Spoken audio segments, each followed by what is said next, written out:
Pemirsa, kami memiliki sejumlah informasi terkini terkait konflik yang terjadi di Timur Tengah.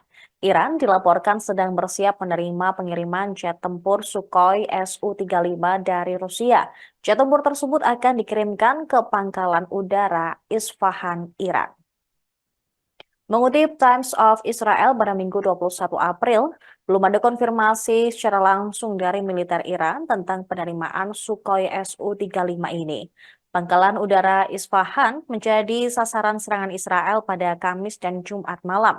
Outlet milik Qatar, Al-Arabi Al-Jadid, melaporkan bahwa Rusia bermaksud mengirimkan 12 jet tempur tersebut segera. Kabar ini muncul seminggu setelah Iran menembakkan rentetan besar drone dan rudal ke arah Israel sebagai tanggapan atas dugaan serangan udara Israel terhadap sebuah gedung dekat konsulat Teheran di Damaskus pada 1 April lalu. Belum ada konfirmasi resmi mengenai laporan tersebut. Iran saat ini memiliki sebagian besar jet tempur MiG dan Sukhoi Rusia yang berasal dari era Soviet, serta beberapa pesawat Tiongkok termasuk F-7. Beberapa jet tempur F-4 dan F-5 Amerika yang dibuat sebelum Revolusi Islam 1979 juga merupakan bagian dari armadanya. Mengutip Air Force Technology, Su-35 berkapasitas membawa muatan maksimum 8.000 kg dan dioperasikan oleh satu orang. Pesawat tempur Su-35 juga memiliki 12 cantelan untuk membawa senjata. Ini dilengkapi dengan radar PESA 035 Irbis E yang dapat mendeteksi target hingga 400 km jauhnya dan dapat melacak 30 target udara dan menyerang 8 dari mereka secara bersamaan. Dengan tambahan, radar multifungsinya yang mampu memberikan gambar resolusi tinggi dari darat menggunakan mode apertur sintetis. Pesawat tempur tersebut juga dipersenjatai dengan berbagai bom.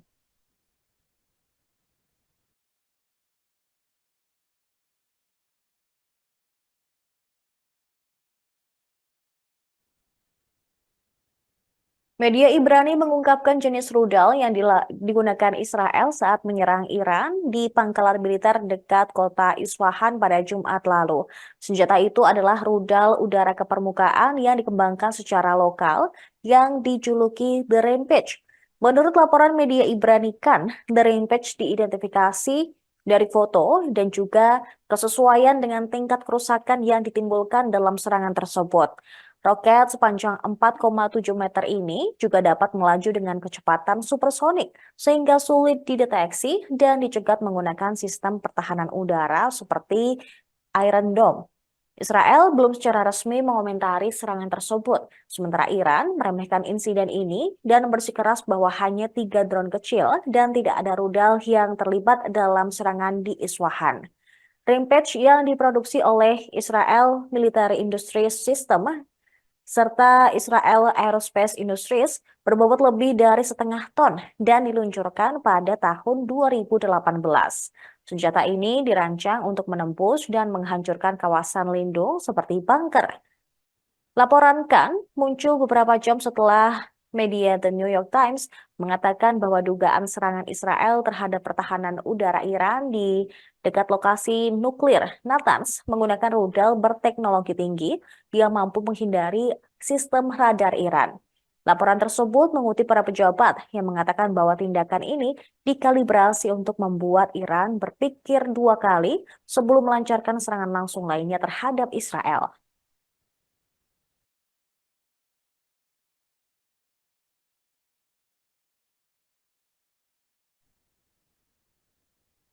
Perdana Menteri Israel Benyamin Netanyahu tengah dilanda kekhawatiran jika Pengadilan Kriminal Internasional atau ICC di Den Haag akan mengeluarkan perintah untuk menangkap dia dan pejabat lain Israel atas kejahatan perang di Gaza.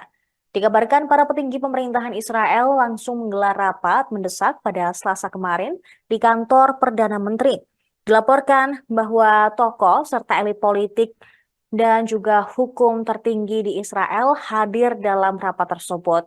Saluran Israel Channel 12 mencatat bahwa alasan dikeluarkannya surat perintah penangkapan internasional adalah soal kejahatan perang di jalur Gaza. Saluran tersebut mengonfirmasi Perdana Menteri Israel Benjamin Netanyahu meminta Menteri Luar Negeri Inggris dan juga Jerman selama kunjungan mereka ke Israel untuk melakukan intervensi guna mencegah dikeluarkannya surat perintah penangkapan oleh ICC. Dijelaskan bahwa Tel Aviv telah memperoleh informasi serta pesan yang menunjukkan kemungkinan dikeluarkannya perintah tersebut dalam skala besar dan kemungkinan dikeluarkan pada akhir bulan depan.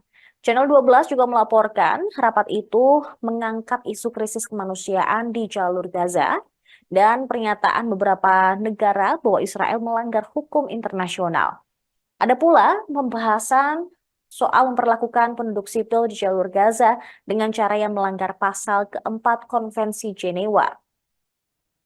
Di akhir rapat, diambil pula keputusan untuk mengambil beberapa tindakan mendesak pada menit-menit terakhir dengan ICC dan partai politik berpengaruh untuk mencegah dikeluarkannya surat perintah penangkapan.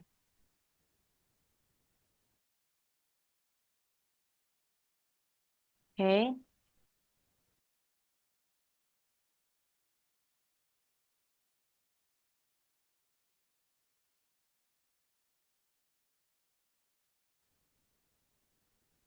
Pemirsa, tentara Irak mengatakan pada hari Sabtu bahwa sebuah komando di pangkalan militer Kalsu di selatan ibu kota Baghdad terkena ledakan pada Jumat malam.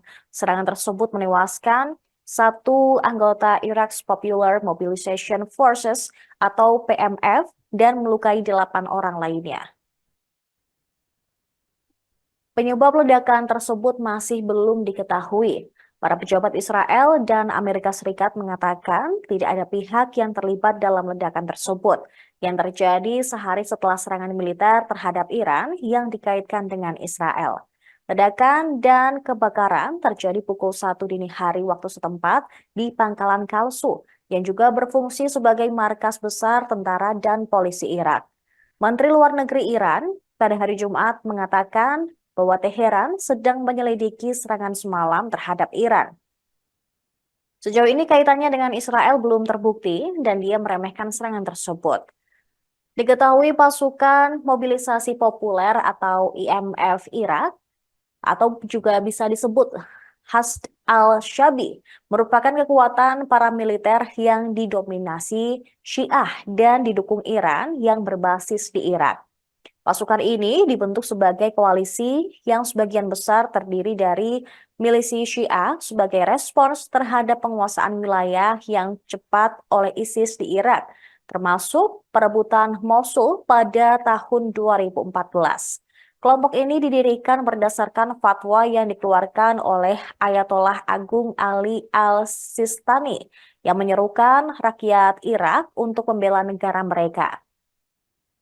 Awalnya pemerintah Irak mendukung PMF karena kebutuhan mendesak akan pasukan untuk memerangi ISIS.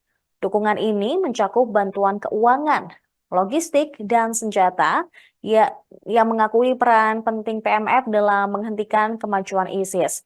Kemudian pada tahun 2018, pemerintah Irak memilih untuk memasukkan Hashd al-Shabi ke dalam aparat keamanannya, memberi mereka status resmi sebagai bagian dari tentara reguler dan menyamakan gaji serta tunjangan mereka dengan personel militer lainnya. PMF kemudian menjadi kelompok paramiliter campuran dengan satu kaki di dalam dan satu kaki lagi di luar negeri.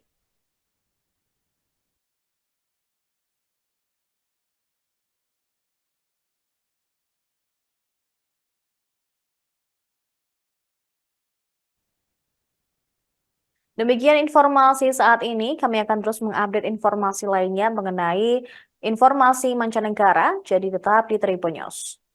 Download Tribun X sekarang, menghadirkan lokal menjadi Indonesia.